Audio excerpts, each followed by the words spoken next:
Khaya ngithi ake ngibuye namhlanje siqhubeke futhi sithathe imibuzo kuma-comment section siphendule lapho kubuzwe khona mayelana nomuntu owashona. Kodwa ngaphambi kokuthi ngiqhubeke ngiyacela futhi ukunigqugquzela ukuthi ningakhohlwa ukulike nokusubscribe nokufollowisha ukuze sikwazi ukuqhubeka sibe nomfutho wokuqhubeka namavidiyo. Ubuzile lana uMakhosi Mkhize ukuthi ukuphupha umuntu wakini osashona ethi hamba uyokhipha imali akunike ikhadi ne-ID.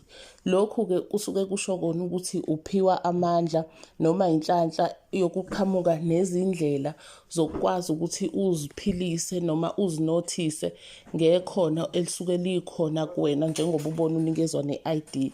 Okusho ukuthi kufuneka aqaphele uMakhosi imicabango yakhe, angase abe nomcabango noma ne-business idea eyomakhela umnotho kakhulu. Uyabuza-ke omunye lana uSasa uthi ukuphupha ngingena esontweni nobaba wami kodwa usewashona. Lihle kakhulu leli phupho, lisho kona ukuthi ubaba wakho ukuholela empilweni engcono enokuthula phakathi engcwelisiwe futhi. Uyithonga elihle, kutshengisa kona ukuthi akakukhohlwanga, uzokuvulela iminyango yenhlanhla nokuthula empilweni yakho. Omunye umbuzo ebuza lana ethi ekunika ikhandlela eli-green, okusho ukuthi usho yena umuntu osadlula emhlabeni ekunika ikhandlela eli-green.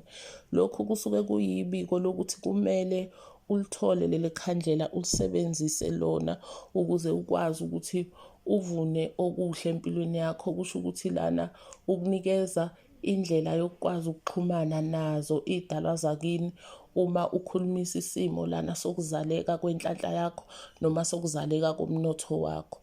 Okuwukuthi ibike elihle kakhulu leli ngoba uphiwe indlela yokuthi ubakhanyisele ukuze bakwazi nawo ukukukhanyisela. Sithokoze kakhulu emakhaya, siyathemba ukuthi kukhona lapho ekukhanya khona, sithi njalo update ubumnyama kuvela ukukhanya emakhosini.